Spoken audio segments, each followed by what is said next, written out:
To our amazing viewers at Cheating Tales Lab, welcome and thank you. Your presence makes these stories worth sharing.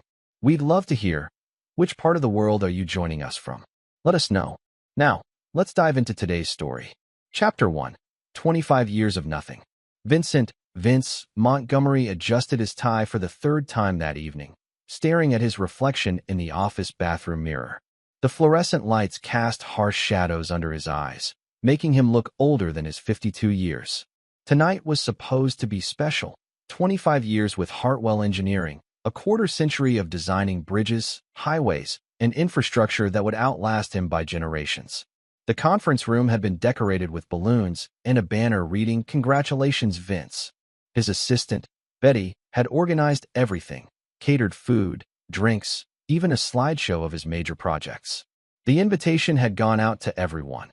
His wife Linda, their children Derek and Ashley, his colleagues, and friends from the industry. Vince walked back to the conference room at exactly 7 o'clock. The table was set for 30 people. The projector hummed softly, displaying photos of the Harrison Bridge he designed 5 years ago. Betty stood by the door, checking her watch with a worried expression. "Maybe they're running late?" she offered, though her voice lacked conviction. By 7:30, only Betty and 2 junior engineers remained. The caterers began packing up the untouched food. Vince sat alone at the head table, mechanically eating a piece of cake while watching his career highlights play on loop. The Harrison Bridge, the Interstate 94 expansion, the downtown revitalization project that had won state awards. "Mr. Montgomery," Betty said gently, "I'm so sorry. I don't understand." "It's fine, Betty. You can go home." His voice was steady, but something cold had settled in his chest. Vince drove home in silence, the empty passenger seat a reminder of Linda's absence. Their colonial house in Maple Heights sat dark except for a single light in Derek's old room. At 24, their son still lived at home, claiming he was finding himself after college while working part-time at a gaming store. The front door was unlocked. Vince found Derek in the kitchen, raiding the refrigerator while talking loudly on his phone. "Can't believe the old man actually thought people would show up," Derek was saying, laughing.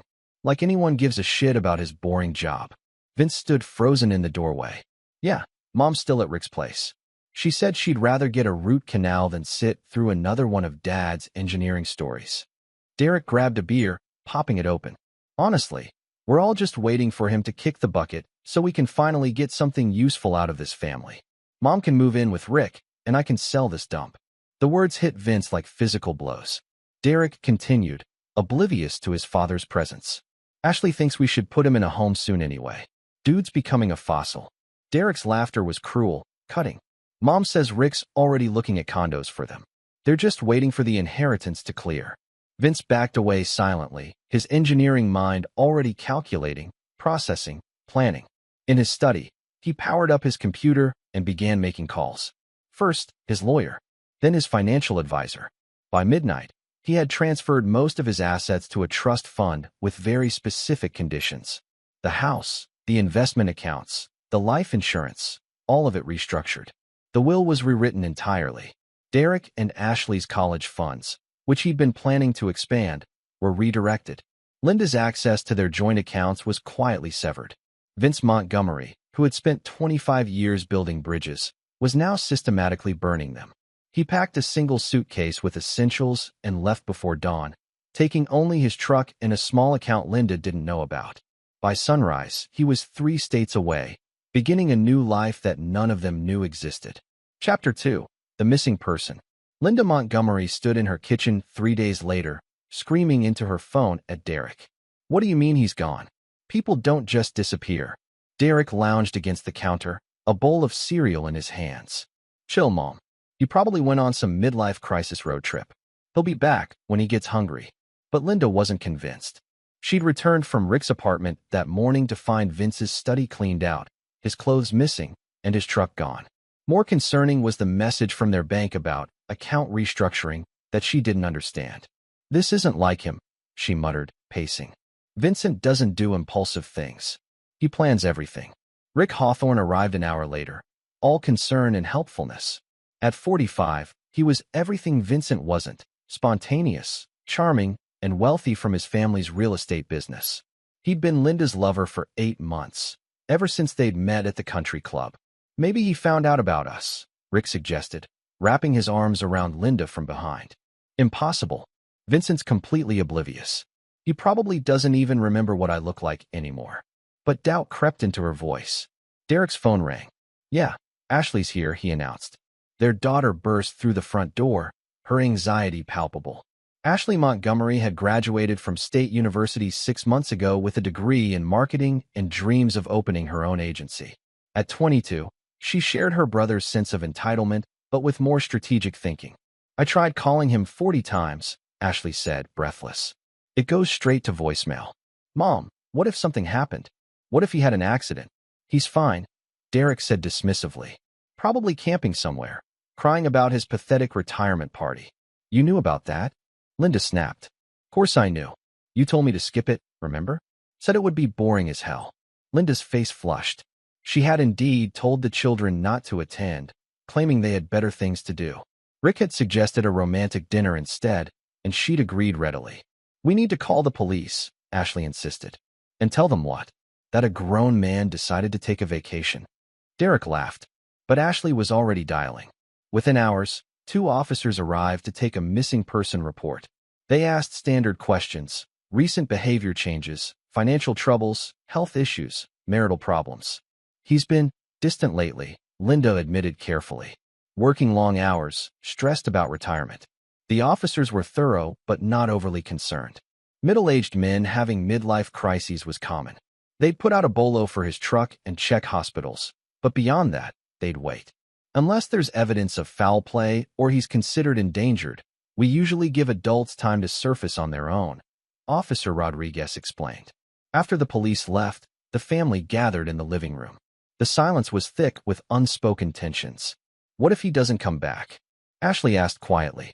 He will, Linda said, but her voice lacked conviction. Derek shrugged. If he doesn't, we inherit everything faster. Ashley shot him a disgusted look. That's horrible, Derek. What? I'm being practical. Dad's been checking out of this family for years anyway. Rick cleared his throat. Maybe we should consider that Vincent might have overheard something. People going through emotional stress sometimes make dramatic gestures. Linda felt ice in her veins. Like what? Like finding out his wife is having an affair. The room fell silent. Derek's spoon clattered against his bowl. He doesn't know, Linda whispered. Are you sure? Rick's voice was gentle but probing. Think about it, Linda. A man doesn't just vanish without reason. That night, as Linda lay alone in the bed she'd shared with Vincent for 26 years, she couldn't shake the feeling that she was missing something crucial. Vincent had always been methodical, calculated. If he was gone, it wasn't random. Somewhere, her husband was planning something. And Vincent Montgomery had never failed to complete a project once he started. Chapter 3: The Engineer's Blueprint. 400 miles away, Vincent sat in a small cabin he'd rented under a false name in the Appalachian Mountains. The space was sparse but functional, exactly what he needed for planning. His laptop screen displayed multiple windows, financial records, property searches, background checks, and detailed files on everyone who had betrayed him. The past week had been productive. Using contacts from 25 years in engineering, Vincent had quietly gathered intelligence on his family's true nature. What he discovered exceeded his worst expectations. Derek had been stealing money from Linda's purse for months, funding a gambling addiction that had cost him nearly $15,000.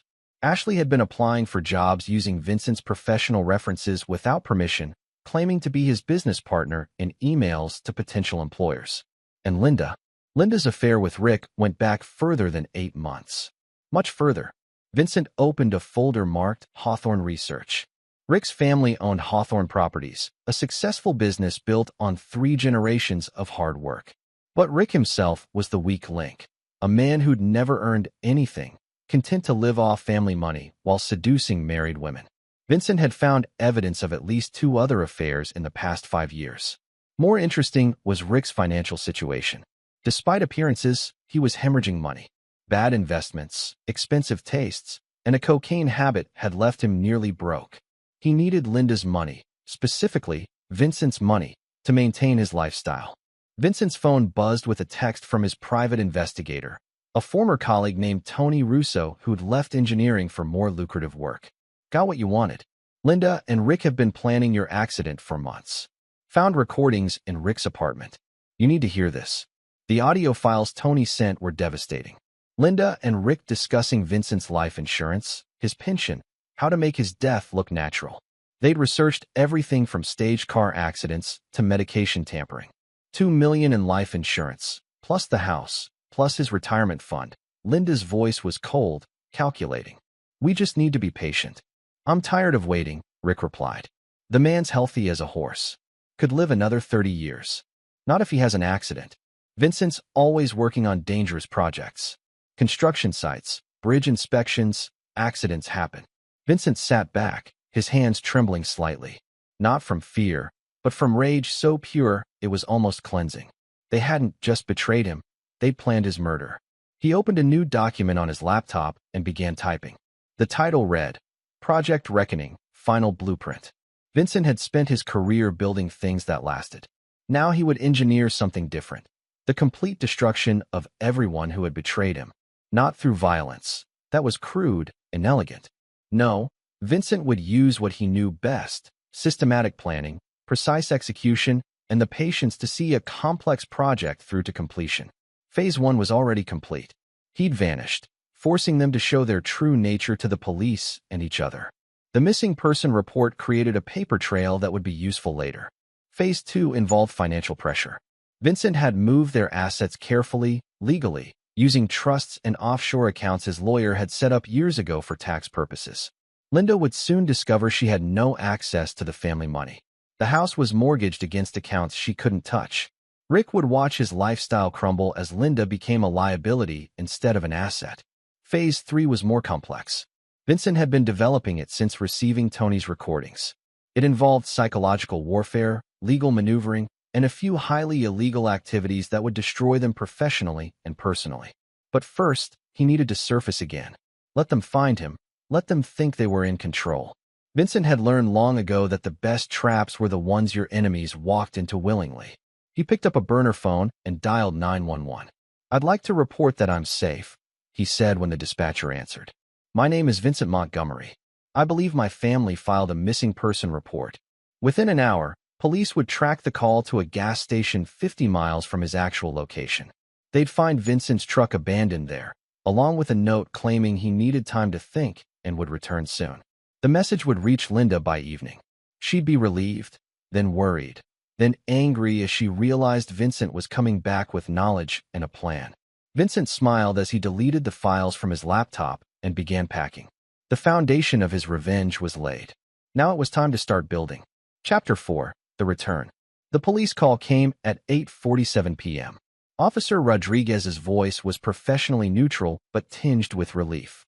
Mrs. Montgomery? We've located your husband. He's safe and indicated he'll be returning home soon. Linda gripped the phone so tightly her knuckles went white. Where was he? Is he okay? What happened? He left a message at a gas station in Pennsylvania. Said he needed time to think and apologizes for any worry. We found his truck there, but he'd apparently caught a bus. These situations usually resolve themselves, ma'am. After hanging up, Linda stared at her reflection in the kitchen window. Something felt wrong. Vincent didn't catch buses. Vincent planned everything, researched everything, never made impulsive decisions. The man who spent 3 weeks choosing a new toaster didn't just disappear for a week on a whim. Rick emerged from the living room where he'd been watching television with Derek and Ashley. What did they say? He's coming back. Linda's voice was flat. They found his truck in Pennsylvania. Pennsylvania? Ashley looked confused. What's in Pennsylvania? Probably some engineering conference, Derek muttered, not looking up from his phone. Guy lives for that boring shit. Rick studied Linda's face carefully. You don't look relieved. I'm not. Linda began pacing again, a habit that had intensified over the past week. This isn't like Vincent. He's methodical. If he left, he had a reason. If he's coming back, he has a reason for that too. Maybe he just needed space, Ashley offered, but her voice lacked conviction. Space from what? Vincent loves his routine, loves his schedule. The only time he's ever been spontaneous was when he proposed, and even then he'd been planning it for 6 months. Rick moved closer, lowering his voice. Linda, what if he knows? The question hung in the air like a toxic cloud. Derek finally looked up from his phone, alert now to the conversation. Knows what? Derek asked. Linda and Rick exchanged glances. They'd been careful around the children, maintaining the fiction that Rick was just a family friend. But Derek wasn't stupid, and Ashley was even sharper. Nothing, Linda said quickly. Rick's just… Oh, come on. Derek interrupted, rolling his eyes. We're not blind. You two have been sneaking around for months. Dad probably figured it out. Ashley's face went pale. Mom? Is that true? Linda felt the family's carefully maintained facade crumbling. It's complicated. It's simple, Derek said with a harsh laugh. Mom's banging Rick, Dad found out. And now he's probably talking to lawyers. He looked directly at Rick. Hope you're ready to support her, because there goes the inheritance. Derek, Ashley snapped. Show some respect. Respect for what? The family that's been lying to each other for months? At least I'm honest about being a screw-up. Rick stepped forward, his businessman's charm kicking in. Look, everyone needs to calm down. We don't know what Vincent knows or doesn't know. When he comes back, we'll figure it out like adults. And if he does know? Ashley asked quietly. The question silenced the room. Vincent Montgomery wasn't known for dramatic confrontations or emotional outbursts. But he also wasn't known for forgiveness. In 26 years of marriage, Linda had never seen him let a grudge go. He held on to slights for years, methodically planning responses that were always proportional and devastatingly effective. He won't do anything crazy, Linda said, trying to convince herself as much as the others. Vincent's practical. He'll want to minimize damage, protect his reputation. Unless he doesn't care about his reputation anymore, Rick said thoughtfully. That night, Linda lay awake cataloging every conversation, every moment, every potential sign that Vincent knew about her affair. Had he installed cameras? Hired a private investigator? Was he building a case against her? The more she thought about it, the more terrified she became. Vincent Montgomery was the most patient, thorough person she'd ever known. If he was planning something, it would be comprehensive, devastating, and impossible to stop once it started. At 3 a.m., her phone buzzed with a text from an unknown number. Coming home tomorrow. We need to talk. V. Linda stared at the message until her eyes burned. The phrasing was classic Vincent, direct, efficient, ominous in its simplicity. She forwarded it to Rick, then spent the rest of the night staring at the ceiling, waiting for dawn and dreading it in equal measure. Meanwhile, 200 miles away, Vincent sat in a diner reviewing his final preparations. Tomorrow, he would return to the life he'd built and begin the careful process of watching it burn. But this time, he wouldn't be caught in the flames. This time, he was bringing the match. Chapter 5, The Gathering Storm. Vincent pulled into his driveway at exactly 2 p.m. the next afternoon, driving a rental car instead of his usual truck. He'd calculated the timing precisely, late enough that Derek would be awake, early enough that the family would be together for what he privately called the revelation. The house looked the same from the outside, but Vincent saw it differently now. Not as a home, but as a target. He'd built this life carefully over 26 years, and now he would dismantle it with the same precision. Linda appeared at the front door before he reached it, her face a mask of worry and forced relief. Vincent, thank God you're okay. We were so worried. Were you? His voice was calm, conversational. That's interesting. Linda's expression faltered. Of course we were. The police, the missing person report. Yes, I heard about that. Very thorough of you. Vincent walked past her into the house, noting how she stepped back as if afraid of contact. Is everyone here? Derek's upstairs. Ashley's in the kitchen. Vincent, what happened? Where were you? I took some time to think. To plan. He set his bag down deliberately. Is Rick here too? Linda's face went white. Rick? Why would… no, he's not. Linda. Vincent's voice cut through her stammering like a blade. Please don't insult my intelligence. Not now. Derek bounded down the stairs, earbuds around his neck and an energy drink in his hand.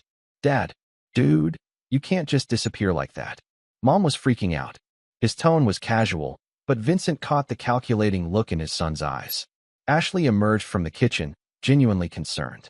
Of all his family members, she'd always been the most honest with him, which made her complicity in the family's betrayal even more painful. Dad, are you okay? You look different. Vincent studied his daughter. She did care about him, in her way.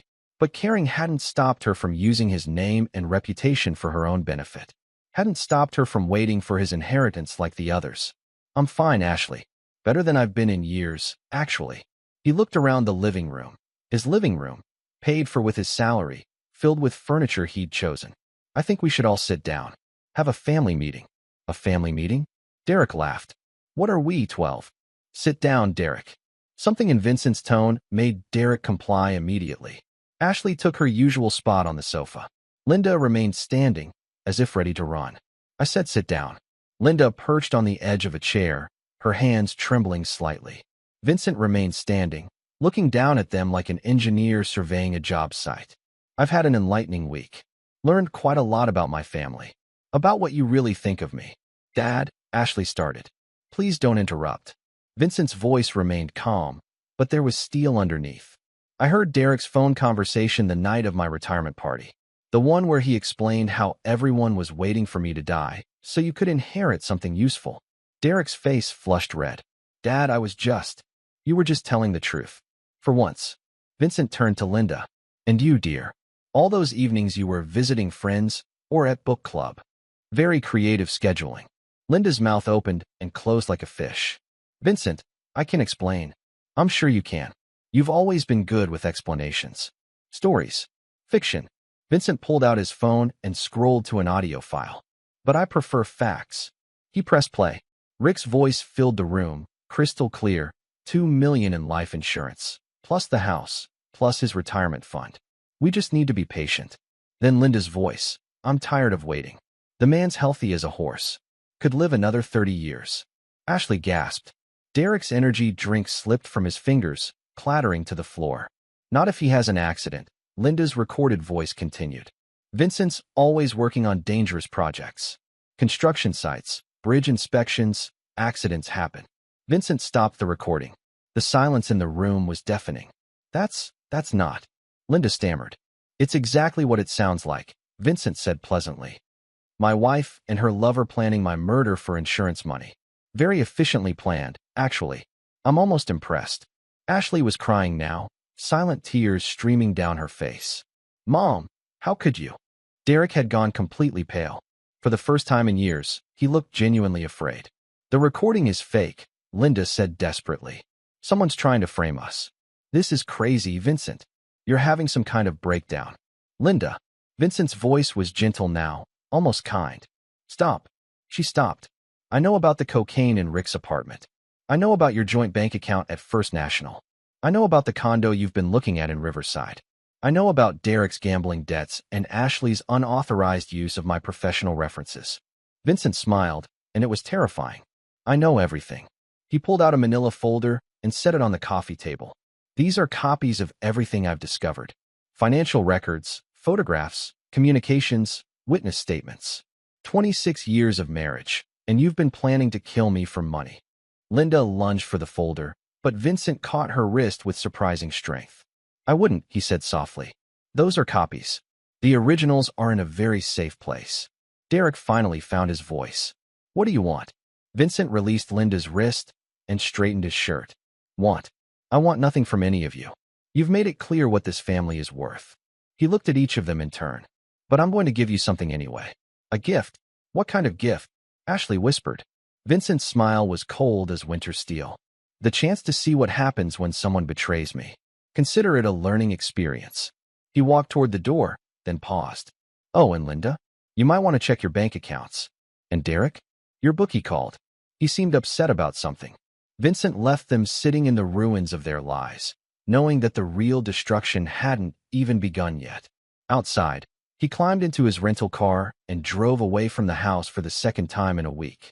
But this time, he wasn't running. This time, he was beginning the hunt. Chapter 6. The Trap Springs. 3 days after Vincent's revelation, the Montgomery family discovered the true extent of their situation. Linda stood in the bank manager's office, documents spread across the mahogany desk like evidence at a crime scene. I'm sorry, Mrs. Montgomery, but you no longer have access to these accounts, Mr. Patterson explained patiently. They've been restructured into a trust with your husband as the sole trustee. That's impossible. These are joint accounts. We're joint accounts. The restructuring was completed legally, with proper documentation. Your husband provided power of attorney papers that you signed last year for tax purposes. Linda's hands shook as she remembered signing a stack of papers Vincent had brought home from his lawyer, something about protecting their assets. She'd barely read them, trusting her husband's financial acumen as she always had. What about the house? Patterson's expression grew more sympathetic. The mortgage has been restructured as well, unless the monthly payments are maintained. He let the implication hang. Linda stormed out of the bank, her phone already ringing with calls from Rick. He'd discovered his own financial situation that morning. The cocaine habit Vincent had mentioned wasn't just knowledge, it was evidence. Photos, video, documented purchases. Someone had been very thorough in building a case. At home, Derek was discovering his own nightmare. The bookie Vincent had mentioned wasn't just upset, he was murderous. Derek owed $17,000 to people who broke kneecaps for late payments, and somehow his debt had been bought by a private collection agency that operated with brutal efficiency. Ashley found her own career prospects crumbling. Every reference Vincent had provided over the years was being systematically retracted. Emails to potential employers detailed her unauthorized use of his reputation, destroying her credibility in the marketing field before she'd even started. "He's trying to control us," Linda said that evening as the family gathered in their kitchen. The house felt different now, less like a home and more like a prison with the walls closing in. Rick had arrived an hour earlier, his usual confidence replaced by nervous energy. "It's worse than control. He's destroying us systematically." "But why?" Ashley asked, still unable to fully process her father's transformation. "I understand being angry, but this is Vincent," Derek said quietly. "I always thought he was weak, but he's not. He's patient. And now he's using everything he learned about patience and planning against us." Linda's phone buzzed with a text from an unknown number. "Conference room B at the Marriott downtown. 8 p.m. Come alone. V." She showed the message to the others. "Don't go," Rick said immediately. "It's obviously a trap." "Everything's a trap now," Linda replied bitterly. "At least this way I might learn what he wants." "He told us what he wants," Derek said. "To watch us burn." But Linda was already getting her purse. She'd spent 3 days watching her life disintegrate while Vincent remained invisible, pulling strings like a puppet master. She needed to face him, to understand what had happened to her methodical, predictable husband. The Marriott conference room was small and windowless, corporate neutral in the way of all hotel meeting spaces. Vincent sat at the far end of a rectangular table, a laptop open in front of him and a stack of folders arranged with military precision. He looked up when Linda entered, and she was struck again by how different he seemed. Not just angry or hurt, but transformed into something colder and more calculating than she'd ever imagined he could be. "Thank you for coming," he said politely, as if they were business associates rather than spouses of 26 years. "Vincent, please. We need to talk about this rationally." "Sit down, Linda." She sat, noting how he used her name like a weapon now, stripped of any affection or familiarity. "I've been thinking about our conversation the other day," Vincent continued conversationally. "About what you said to Derek on the phone. About waiting for me to die. I never meant. You meant exactly what you said. You've been planning my death for insurance money while sleeping with Rick Hawthorne and draining our accounts to fund his cocaine habit." Vincent opened one of the folders and slid a photograph across the table. "This was taken last Tuesday. You and Rick at the Riverside condo development, signing a lease for Unit 47B. Linda stared at the photo. She remembered that day.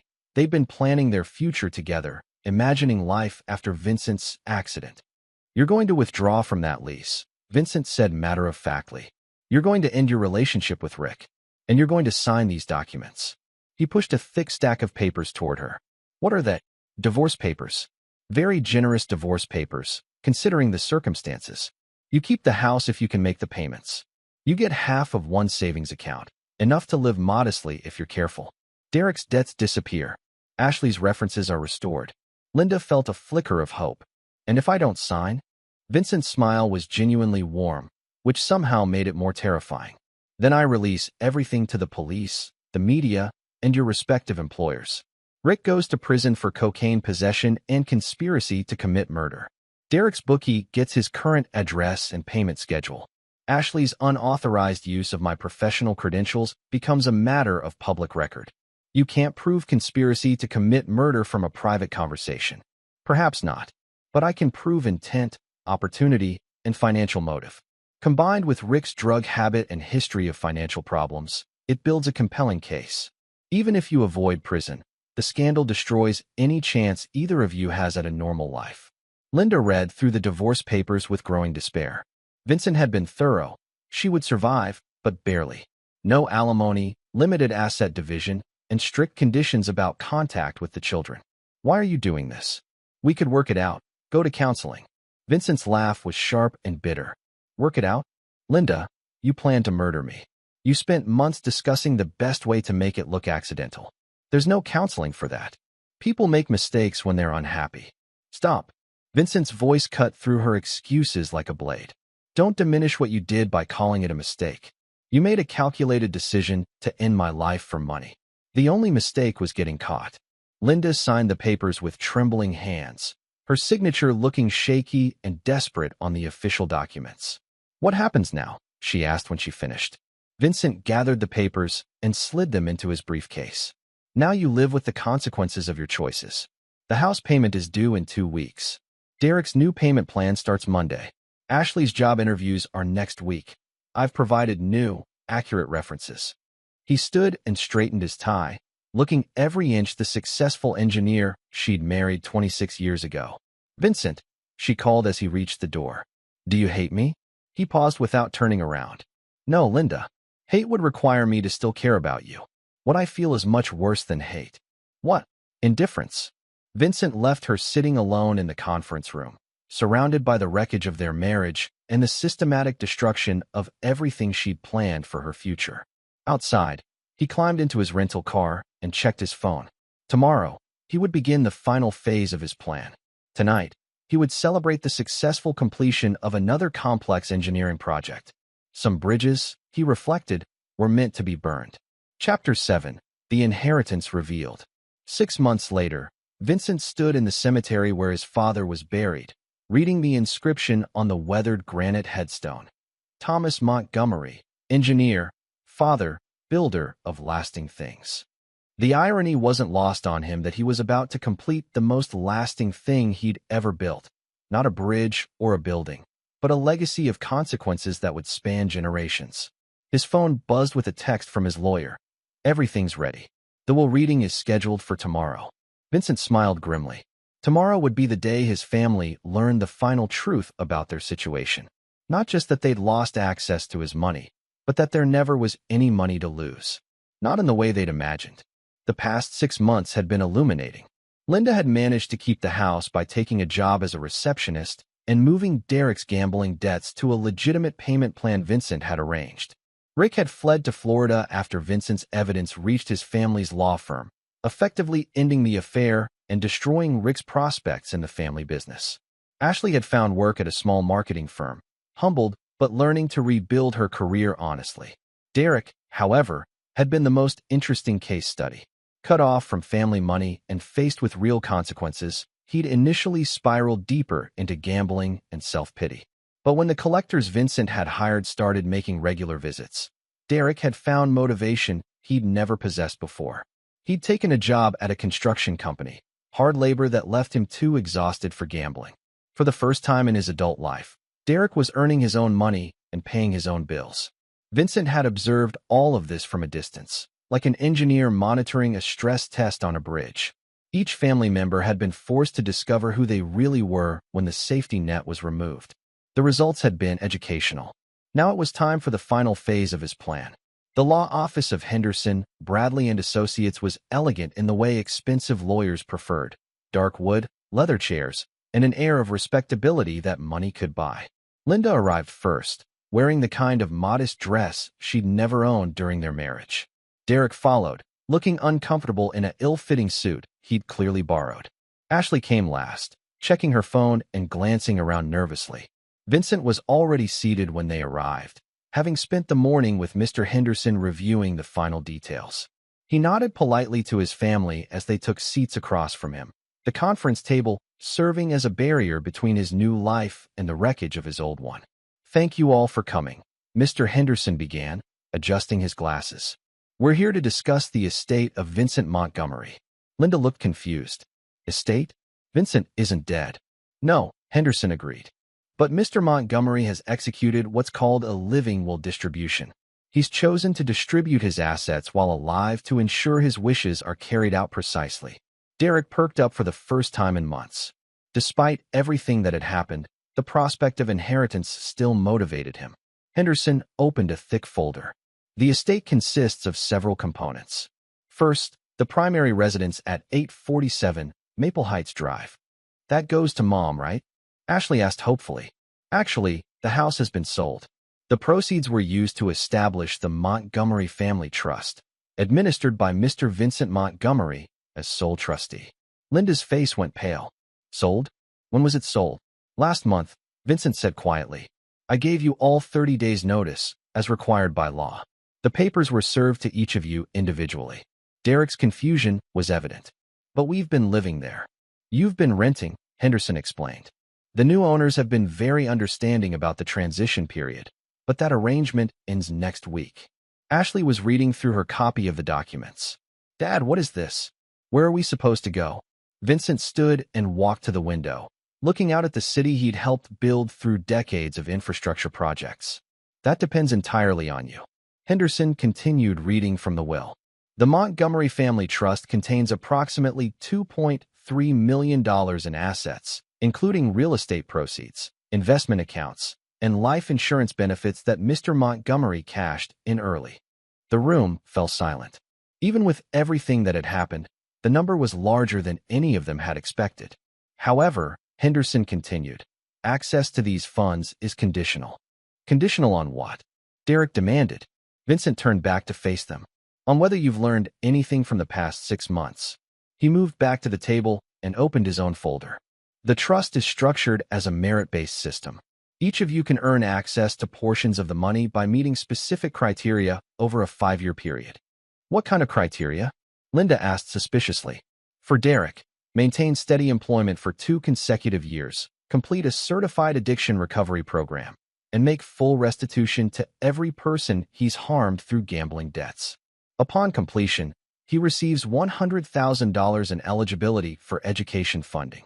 Derek's mouth fell open. That's impossible. I can't. You can, Vincent interrupted. You've already started.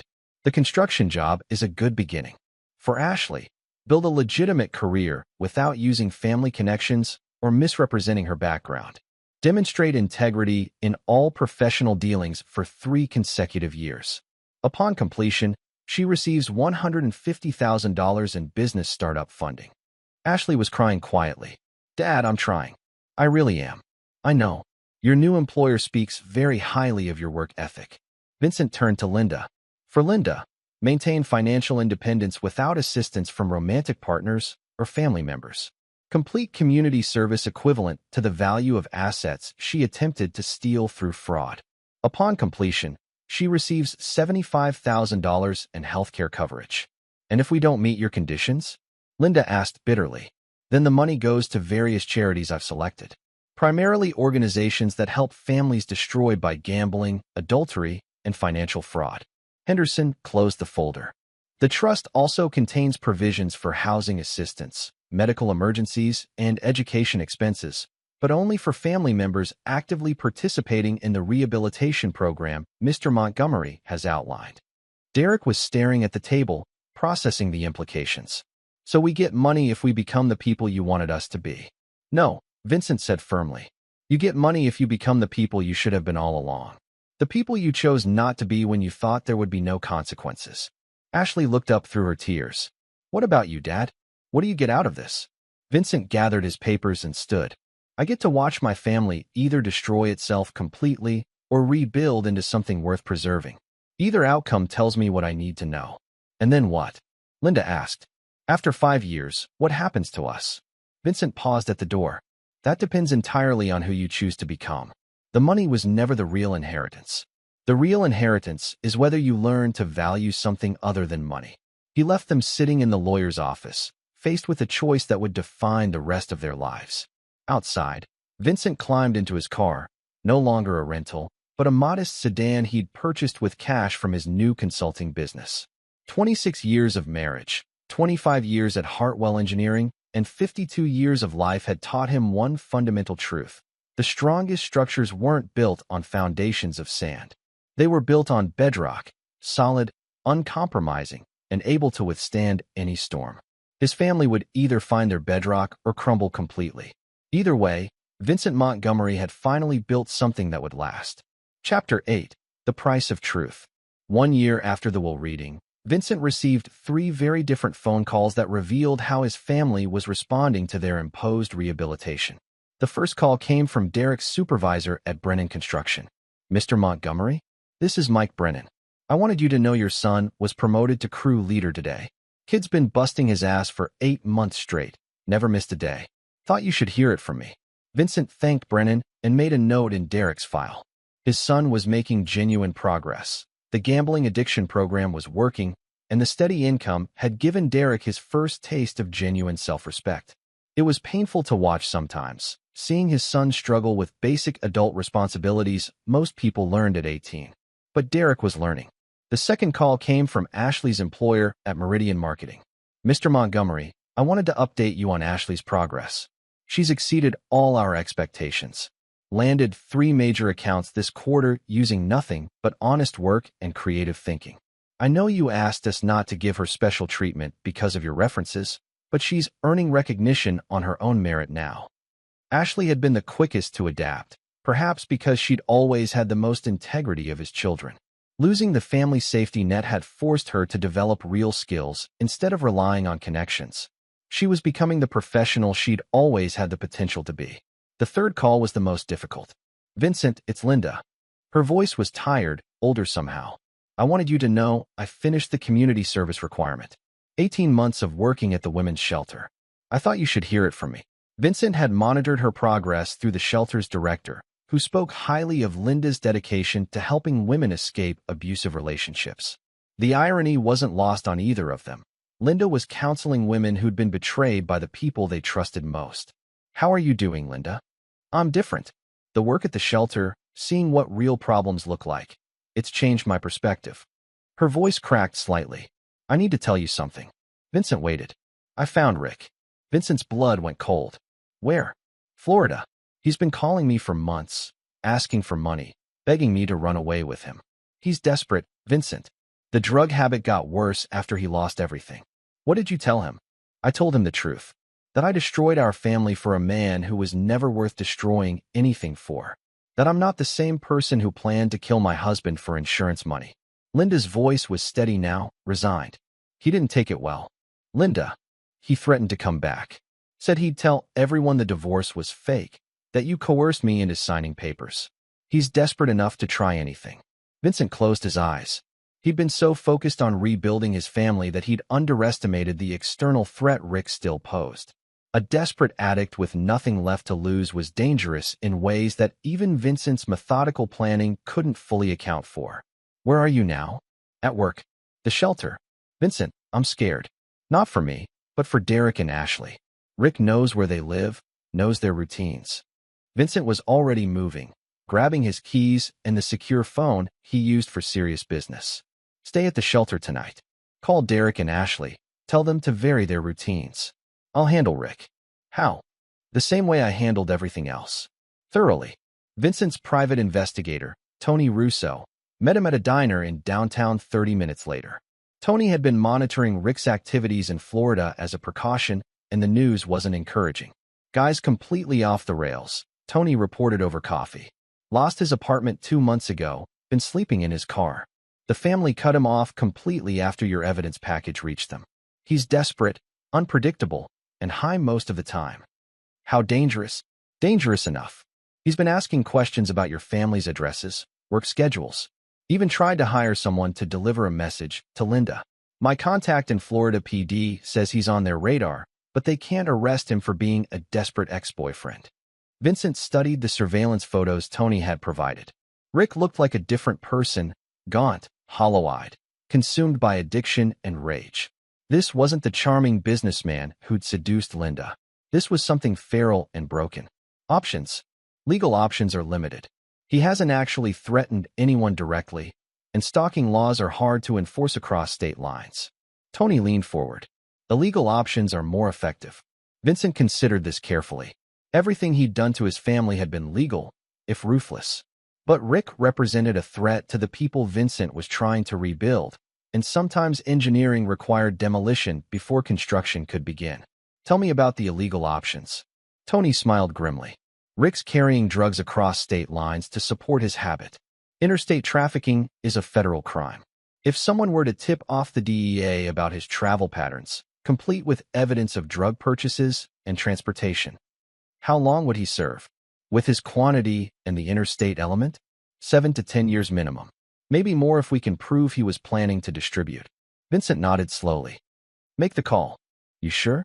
Once this starts, there's no taking it back. Rick made his choice when he threatened my family.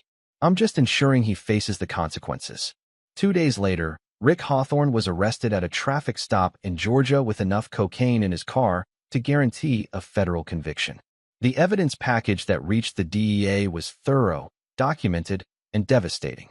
Rick's desperate phone calls to Linda stopped immediately. Linda called Vincent that evening. I saw the news about Rick's arrest. Did you? You did that. I protected my family from a credible threat. Nothing more, nothing less. Linda was quiet for a long moment. The woman I was a year ago would have been horrified. The woman I am now is grateful. Which woman is real? Both. But I prefer the one I'm becoming. Vincent hung up and updated his files. Derek was 18 months away from his full inheritance eligibility. Ashley was 2 years away from hers. Linda was 3 years away from completing her requirements. Rick Hawthorne was 7 to 10 years away from threatening anyone again. Some problems, Vincent reflected, required engineering solutions. Others required permanent removal from the equation. The key was knowing which approach to use. Chapter 9. Bridges Built to Last. 5 years after Vincent Montgomery disappeared from his retirement party, he stood in the same cemetery where his father was buried. But this time, he wasn't alone. Derek stood beside him, wearing a hard hat and work clothes, having just finished his shift as a construction foreman. Ashley was on his other side, dressed in a business suit that marked her as the successful marketing executive she'd become. Linda stood slightly apart, respecting the distance that still existed between them, but present nonetheless. I never understood why you brought us here, Derek said, studying their grandfather's headstone. When we were kids, I mean. Because this is where everything started, Vincent replied. Your grandfather built things that lasted. Bridges, buildings, foundations. I wanted you to understand what legacy really means. Ashley held a manila folder that contained documents they'd all been waiting 5 years to see. The trust evaluation reports came in yesterday. Vincent nodded. He'd received copies from Henderson that morning, though he'd been monitoring everyone's progress continuously. The results were illuminating. Derek had exceeded every requirement. 2.5 years of steady employment, promotion to foreman, completion of not just 1 but 2 addiction recovery programs, and full restitution to everyone he'd harmed through gambling. More importantly, he'd married a woman named Sarah, a nurse he'd met in group therapy, and they were expecting their first child. I keep waiting for you to tell me this was all fake, Derek said quietly, that there's some final punishment coming. The only punishment was the consequences of your own choices, Vincent replied. Everything after that has been your decision. Ashley had built a legitimate career that surpassed anything she could have achieved through family connections. Her marketing firm now employed 12 people and had been featured in industry publications for innovative campaigns. She'd also started dating a teacher named Michael, a man who knew nothing about the Montgomery family drama and loved Ashley for who she'd become, not who she'd been. I understand now why you did it, Ashley said. We were never going to grow up as long as we had the family money as a safety net. Linda's transformation had been the most dramatic. The community service at the women's shelter had led to a full-time position as a counselor, then training as a social worker. She'd completed her bachelor's degree at 49 and was considering graduate school. The woman who'd once planned murder for insurance money now spent her days helping abuse victims rebuild their lives. I have something to tell you all, Vincent said, opening his own folder. The trust evaluations weren't just about whether you'd earned access to the money. They were about whether you'd learned to live without it. He pulled out a document and handed it to Ashley. The money is yours, as promised. All of it. Derek gets his full amount plus education funding for his children. Ashley gets hers plus the business expansion capital. Linda gets hers plus healthcare coverage for life. Derek's eyes widened. All of it. Even after. Especially after. Vincent's voice was firm. You've proven you can live without family money. Now you've proven you can be trusted with it. Linda stepped forward slightly. What about you, Vincent? What do you get? Vincent looked at each of them in turn. His son who'd learned integrity through hard work, his daughter who'd built success through honest effort, his ex-wife who'd found purpose in helping others heal from trauma similar to what she'd caused. I get a family worth having, he said simply. Ashley was reading through the documents, her expression growing surprised. Dad, according to this, you've been living on almost nothing for 5 years. A tiny apartment, basic expenses. Where did all your money go? Into the trust. Into monitoring your progress. Into ensuring you had support when you needed it and consequences when you didn't. Vincent pulled out another set of papers. And into this, he handed Derek a deed. Brennan Construction is expanding. They need a new partner with engineering expertise and someone who understands both the business and labor sides. Your name is on the partnership papers.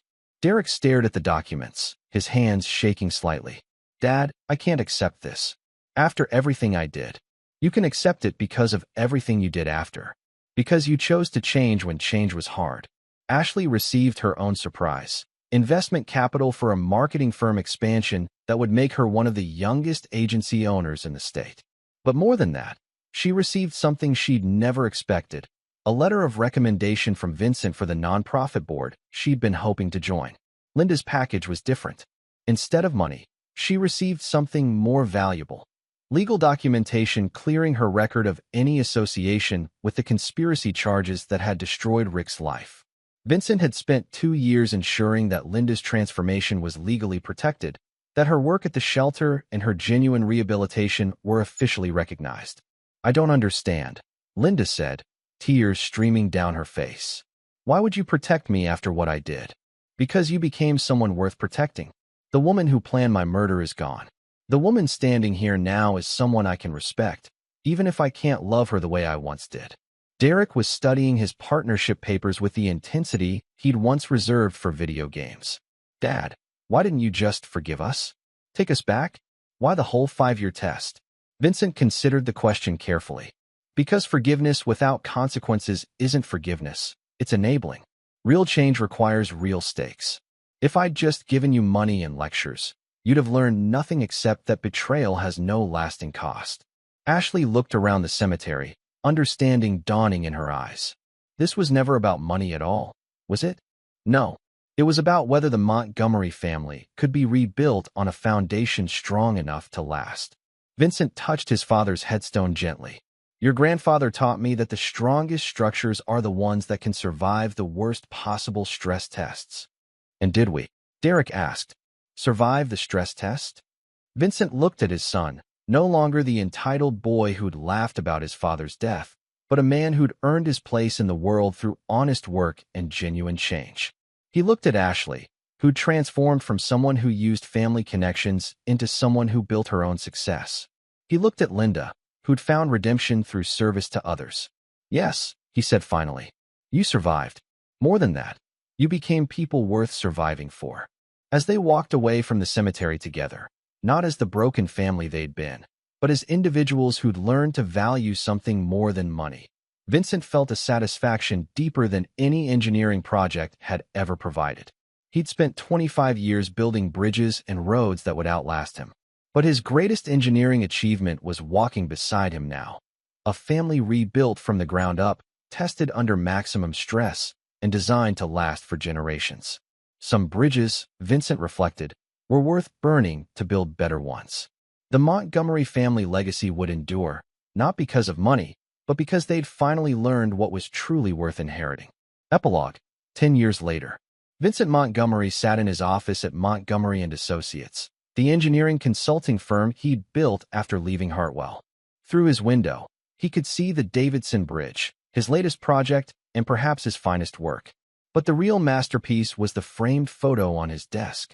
Derek and Sarah with their 3 children, Ashley and Michael at their wedding, and Linda receiving her master's degree in social work. The phone rang, interrupting his thoughts. Dad, it was Ashley's voice, excited and slightly breathless. I have news. The adoption agency called.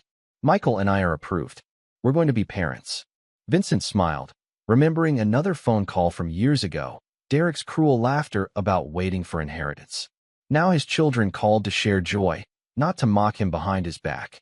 Congratulations, he said warmly. Your grandfather would be proud. Of the adoption?